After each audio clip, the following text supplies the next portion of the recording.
you folks in the Occupy Wall Street movement, progressives, socialists, liberal Democrats, I want to remind you that whenever you express anything political with a flaw in it, even if you deliberately overlook the flaw, or if you are unaware of the flaw, your opponents will see the flaw in it.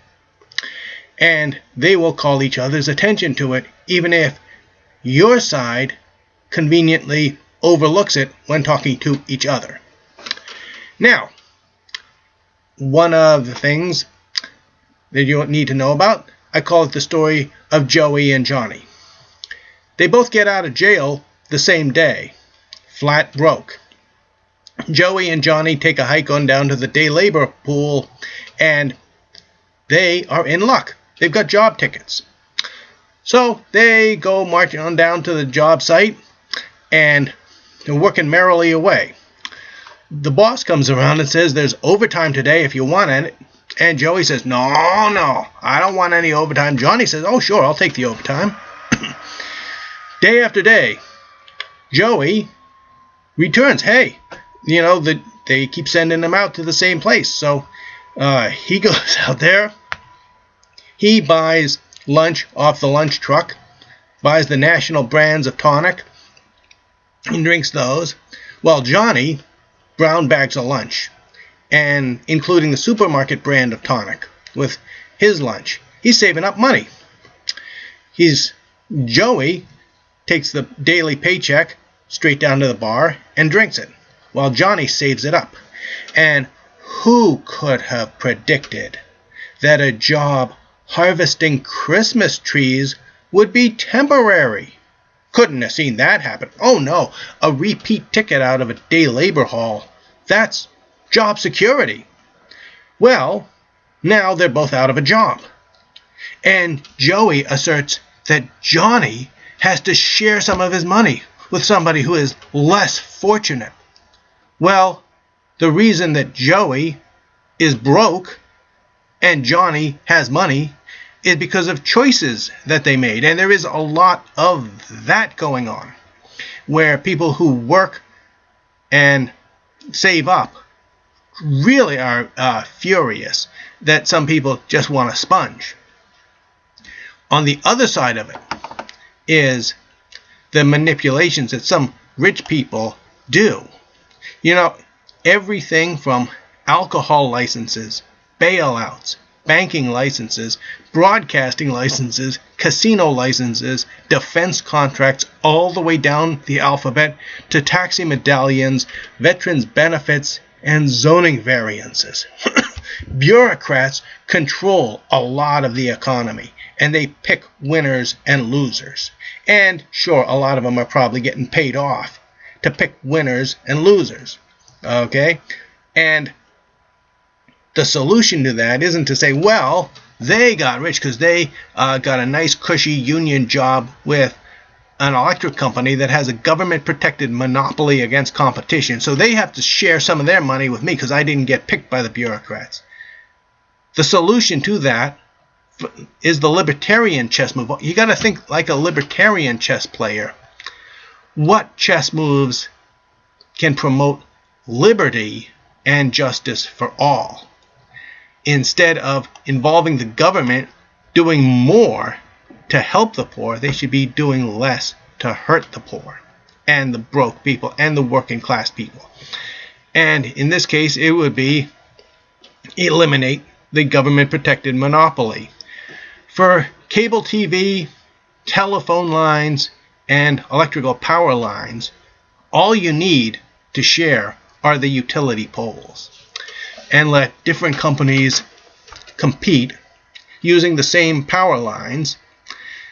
When the phone company and the electric company are using the same utility poles and you crash into it, you break the utility pole with your car, you're going to pay a lot of money, because if it's a Saturday, they got to call in a dispatcher who gets paid for the whole day.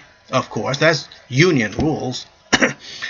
Dispatcher has to go out there and call people up and tell them to go and fix that pole. And they get paid for the whole day because they had to work on a Saturday. They get paid overtime. So you're going to be paying a lot of money to replace that utility pole, because that's how unions work. Nice, cushy, overpaid union jobs.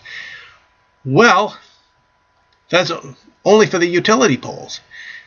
For the electric company, why should you have to pay outrageous rates to cover union jobs when the only reason they have a union and get paid so much is because the company doesn't have to care about raising rates? The regulators will let them raise the rates to cover the union wages. So in a free market, of course, there would be a lot more competition. You're saying, well, look at alcohol licenses. They got rich because they have an alcohol license, and they pull all the right strings to keep that license, and they have to really watch their step so they maintain favor with the bureaucrats that are in charge of giving or not giving that alcohol license. And the rules vary from state to state, from city to city. But the government won't issue more licenses.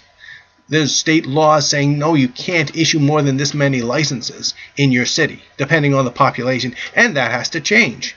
Because in a free country, anybody could buy a house on the market and open up a saloon and a casino without a license. And you go in there, you want to gamble away your money, it's your money. You want to drink yourself to death, it's your right, your body, your life. They don't have to serve anybody they don't want to. In a free country, that's how that would work. So you got to look at the libertarian ways of taking away the problems. The beautiful thing with zoning restrictions is when you eliminate them, a lot of wealthy people will look out their window and see what's going on now.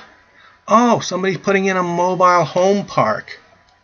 Oh, they're going to have to see working class people in their neighborhood. Somebody's putting in apartment houses. When they want to put in apartment houses, one of the things City Hall always requires is a parking lot. Let's say you want to put in 10 apartments. Okay, you got to have 17 parking spaces. Otherwise, where are the tenants going to park their cars? Well, this, of course, drives up your rent, even if you don't have a car, even if you ride the bus.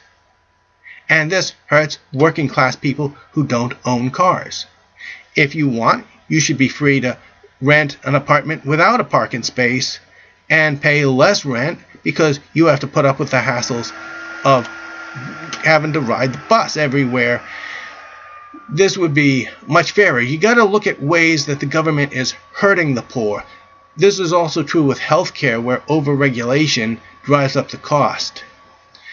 If somebody comes up with a new medicine and it costs 10 times what the old medicine costs, but it's slightly better, now all of a sudden doctors are forbidden to prescribe the old one that you could afford. They have to prescribe the new one and make that drug company rich because theirs is slightly better, and it would be medical malpractice to prescribe something that you could afford. They have to prescribe something that you can't afford, and then you don't have any money to pay for it, and you don't get any medicine at all. These things have to stop.